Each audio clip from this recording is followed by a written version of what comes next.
All right. Welcome to another episode of Let's Go Brandon Green.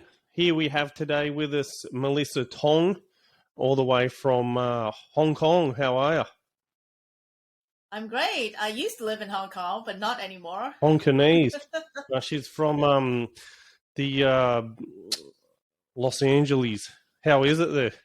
Good? It's great. I mean, we have great weather today. Better than Hong Kong? Better than Hong Kong, I yes. wouldn't go Hong that far. Kong, because the winter here got, I mean, it's more even. Yeah. Hong Kong is a little bit more humid, Yeah, very humid. and Hot. here Los Angeles is a little bit more dry. Does Hong So Kong I get like cold? it. I like it dry in the summer. I don't like to be sweating all over my face and everywhere. Los Angeles doesn't get humid, does it? Not so much, not Yeah. so much. Okay. And does Yeah, Hong so that Kong get helps, cold? especially when it gets hot. Does Hong Kong Hong Kong is it's not super humid, but it's pretty humid. Does it get cold? It does get cold, but it doesn't last very long. Okay, yeah. All right, I've been both Yeah. places, but yeah, interesting. All right, so you are the owner and founder of Duck Punk. That's correct? Correct. Yeah, and what is this? So what it basically looks like to me is a very niche service that you offer, which I've never seen, but looks like it would be extremely handy for many business owners. So you get the businesses out there? Do I get the business? Like you help the business like with marketing and branding and get them out onto the big show. Correct. Yeah. So I really help business to shorten their sales cycle, and I use storytelling to do that. And let me tell you why. And let me tell you why I think it's the most important thing for any business owners. And I'll give you an example for that. So I worked with a heating and air conditioning company once. So they hired me to besides the storytelling, I also do video production. I shoot TV commercials and branded content. So they hired us to do a video for them. They said, okay, well, our competitor has just put up a video and we want to up them by doing a video for our company. I say, okay, great. What do you want to see and say in the video? They said, well, they show their machines, they show the units, they show the crew. So we want to do the same thing, but we want to, make sure that we have a bigger crew, we have bigger machines, and we have bigger units, everything bigger. I said, okay, well, that's an idea, but I don't think by shooting that kind of video will really help you get more business. They said, why? I said, well, because I don't think upping and showing that you're just bigger will have the emotional connection with your audience. Yeah. They said, okay, well, we don't agree with you because our competitor is doing well with that video. I say, okay, let's just talk about it and then we'll decide what you How do they know that the say. competitor's doing good with the video? Well, because they don't know any better, right? So they thought, okay, the competitor is doing that, so we should do the same thing. Yeah. So I said with them, I say, well, let's just really figure out what you truly sell. They said, well, don't you know what we sell already? We sell, air conditioning and heating units. I say, yeah, but I don't think that's really what you sell. And they looked at me like I'm alien from another planet, right? Thinking, okay, you got to be kidding me. We've been doing this for over 20 years. And now you're telling me that, we're not selling air conditioning and heating units. Like, are you high? Then I'm like, well, okay, just be patient and listen. So I work with them, ask them a whole bunch of questions. And then in the end, I say, well, yes, the air conditioning and heating units are the tools you use to sell. But you're not really selling that. What you're selling is comfort. And they all of a sudden go, oh, wow. Okay. Nobody had ever said this to us before. You're taking them away from the product to them selling the service. Well, it's not just the product. It's not just the service. But we buy products for a reason, to problem solve. And exactly. Yeah. So you buy the air conditioning, heating, units for what? Because you don't want to be too hot and you don't want to be too cold. Yeah. That's it. So that's comfort. So now that they understand what they truly sell, we were able to craft a tagline for them. And the tagline is, no matter the weather, we make it better. Yeah. So with this Okay. new tagline, we were able to focus on what the video should say. So it's no longer about the machines, it's no longer about the units, it's no longer about how big the crew is. Now we make the focus back onto the people. What makes the company unique?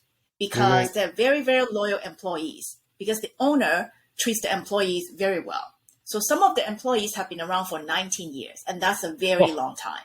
Usually people jump ship every few years, right? 19 years is a long time.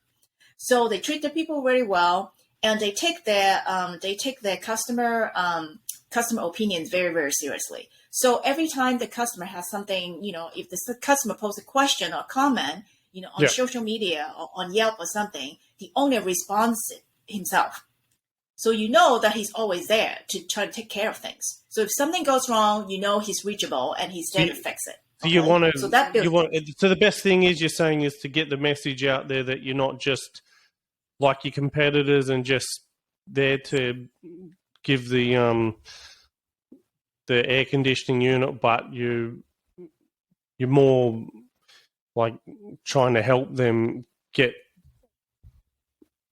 the I'm product. trying to help them get to what they truly sell and get beyond just, thinking about the units. Yeah. Because, like I said, the units more of are a the problem-solving outfit rather than just here it is, bang.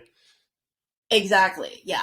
So to me, they sell comfort, and because they sell comfort, then they can have a tagline that stay away from just the product itself, right? No matter the weather, we make it better. So that shouts out, okay, what do you sell? We sell comfort. Yeah. So from there, then we can figure out, okay, what is the story about this company that make them unique and stand out from the competitor? You see, it's not about the machine. It's not about the equipment. It's not about all the that. size of it's the about business.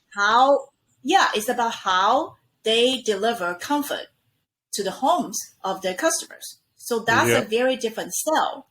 Instead of trying to say, okay, we sell air conditioning and heating units.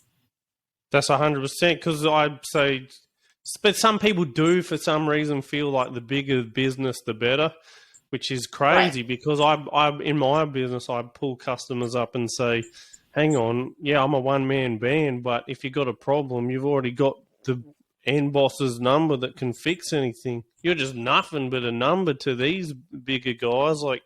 So bigger does not mean better at all. The bigger they are, the harder they fall. You know what I mean? Yeah, and then they look like, so if I buy from you, then I actually have your number and you can help. Yeah. And I only ever want to be small so I can go slow and steady. So these people that think bigger and better, it feeds ego and it doesn't help the customer, Well, to me, it's not about whether it's bigger or better. To me, it's really about, do you understand what you truly sell? Because I think that when you truly understand what you sell, then whatever you sell sells itself. Correct. It becomes easy. I was about to say that. Yeah, exactly. Because the customer knows. Because then you have very good synergy between the customer and the business owner. And yeah, because the customers were able to hear them. Okay, now I understand. Okay, you sell comfort. Do I want to be too hot? Do I want to be too cold? No. Okay, I'm going to call them, right? Versus, you're just selling air conditioning and heating units. Okay, well, I still have one. Maybe I don't need a new one. It's just like it just takes all the doubts out when you truly can articulate what you sell. And then the customers would more be like, well, these guys are more of an expert on which actual product I should end up getting rather than just a wham, bam, thank you, ma'am, and this is it. This is what you got. Yeah.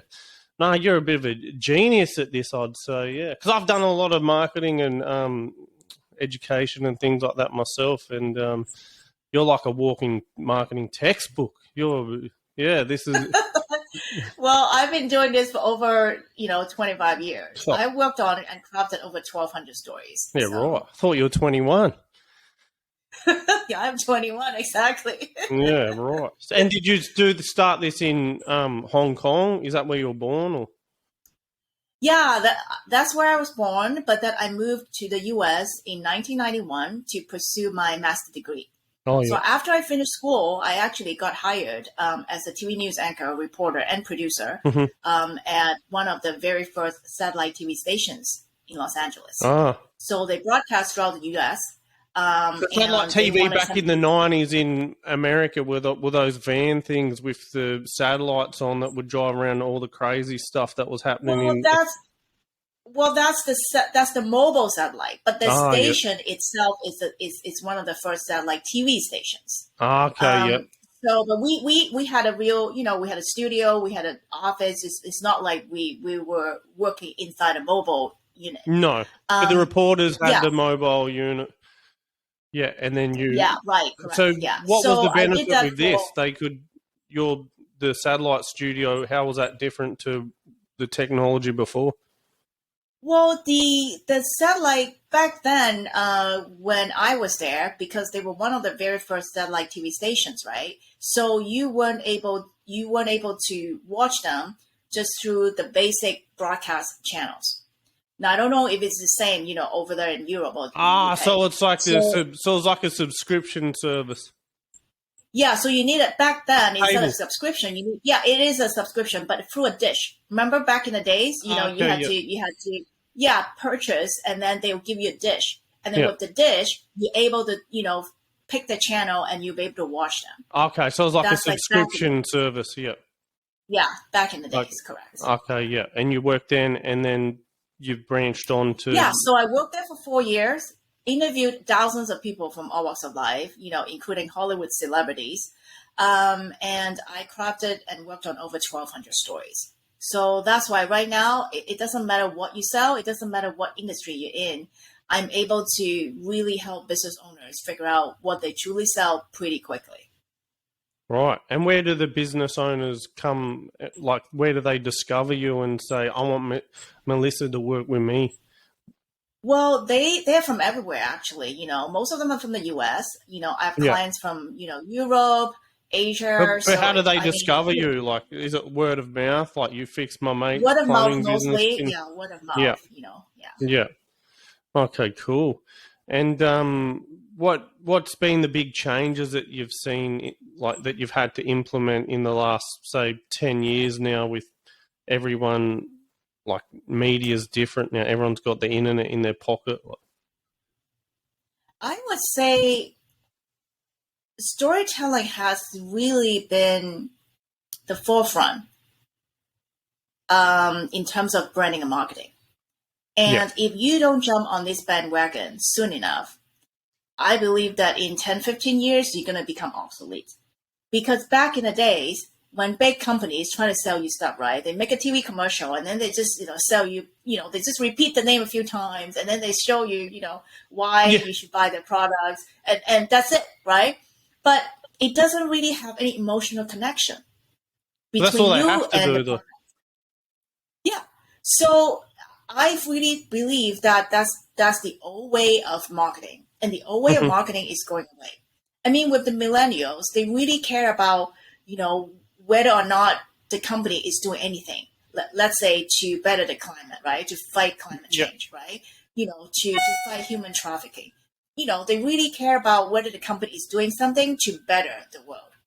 And if you don't jump on the bandwagon, and I'm not saying that you have to whip something up to try to fake it, but at least, if you try to tell authentic story about your brand, right? Like, just use this air conditioning company, for example. Before they were trying to sell units, and yes, they do sell units, but they're not truly being authentic. But now they switch their pitch. They like, okay, now instead of selling units, we sell comfort. You see, so that's really authentic and in line with the direction they want to go. And when they did that and took your instruction and pivoted their tagline and everything, did they see like work would have become easier for them because they were solution fixers and they didn't know that? And then you had to tell them that. And then the people were looking for the solution fixed. And then it was just like, boom, this is all working very easy now. Like your grandmother's and the sales team actually... Yeah, the sales team, were having a better time selling as well because before they're trying to move the units, right? That's it. You want to put it. You want to put the information into the customer before they get to you, and then it's just like, yeah, I know that's what you. Yeah, that's why I always say, like, have a good website and try to, because you want them. You got to get in their head before you get the business off them. So once you're in the head, it's as easy as and that's exactly what it sounds like that you've done for them. Yeah, absolutely. I Yeah. love doing this. I mean, I have so much fun working with businesses from, from smaller brands to big brands. I mean, I just did a storytelling session for Weston. I don't know if, the Weston brand. They're one of the, biggest hotel chains. Best, what is it? Western. Weston. Yeah. I don't know if Okay. you guys have that, in your part of the country. I might have stayed at a few. All I know is I stayed a days in everywhere. Okay. All right. Yeah. And you've worked with like Walmart and like Wells Fargo and Yeah, so I've shot, TV commercial and branded content for Nissan, Verizon, Old Navy, Walmart, AT&T, California Department of Health, California Lottery, just to name a few. oh wow. What the hell are you doing talking to me then? You're a busy woman by the sounds of things. But no, it does seem to me that you've like I said, you're a walking marketing textbook. And what would be one main tip you would give businesses now that are starting out and wanting to establish their brand, such as myself with this podcast, for example? I'm now only 11 deep, but I want to put in the hard words, and I've done marketing and built other businesses up. And I just thought with the extra time that I've got now, I can. Every business starts from nothing. That's the thing. You got to reassure people, Yes, and then it absolutely. just goes. But putting in, but like someone like me, for example, who's like what are your tips? Do you have for businesses? Like a good tip? I would really encourage, every single business owners out there to truly look at what you sell. It doesn't matter whether it's a product based or service based. Really, truly figure out what you sell to your customers, because until you can get that right, everything else would not fall into place. I've seen it Yeah, time and time again. So, but once you can really figure what you truly sell, then all the branding and marketing can come, and then that's and then it. you will see results. But if you Yeah, don't get what you truly sell correct, then I feel like you're just wasting your time. You're kind of spinning around, in circles, and you're not yeah, moving in a straight line. But and if you can that's figure out what you truly sell, yeah, and that then you're that's moving in a straight line, and you can, go and take off. yeah, and that's exactly how I started like a solar business I had. Every website was just a cookie cutter. This is the product. You remember like 10 years ago, and every service like plumbing and that, they all had like 5-page websites like contact, the team, home. Right. And then I was like, well, why don't I give like a FAQ pages like how can this solar system help me and how long do they last, and if I can be the source of information, because I've done, you know, 300 sit down appointments with these people. I know what they ask. They don't just go, oh, there's a product, that's the price, I'll buy it. They want help. And then if you can help them, like I said, and do that for your website, or change your pitch at the table when you do sell to them, they don't want your product until you've built value for it. And you're doing that with marketing, and I did too. And then the world became easy, you know, once you get that. So, yeah, I recommend anyone who is considering marketing in California. But do you work branch out from that nationally, or was it just? Yeah, like I said, I have clients in Europe, I have Oh clients in well, Asia. So so yeah, so even if you don't live in California, with internet, I mean, the last 2 years we've been yeah, living in the virtual world, you're not allowed to go right? anywhere. Exactly. So it doesn't matter where you are anymore. We can always connect and work through Zoom. Yeah. No, I admire everything you said and what you've done here. So, yeah, to 10 out of 10 from me. You've All right. Well, like I thank said, you. marketing textbook. You are the human marketing textbook. So, where can people find you and get onto you and use your services? help them grow. Yeah, I'm easy to find. I'm online everywhere. You type my name, my website will come up. Just make sure that you spell my name correctly. I have two L's and two S's. Yeah, And right. go to my How did that website. happen? It's Huh? How did that happen? I'll tell you how did that happen. So if you go to my website, it's www.duckpunk, D-U-C-K duck, like Yeah, animal, and punk, like punk rock.net. yeah. So how did that happen? Well, my mom picked the name from a very old English name book, and it just so happened that they spell Melissa with two L's, and that's how it happened. Yeah, right. So I've never seen before. I actually yeah, thought I you did a know. typo. Yeah, but yeah, fair enough. All No, right. that's how it happened. I just stuck with it. I just never changed that. Yeah. Oh, cool. All right. Well, Melissa, with two L's and two S's, great to have you on today, and you enjoy your night over there in California. Yeah. Thank you so much for having me. No worries. Okay. All right. Bye.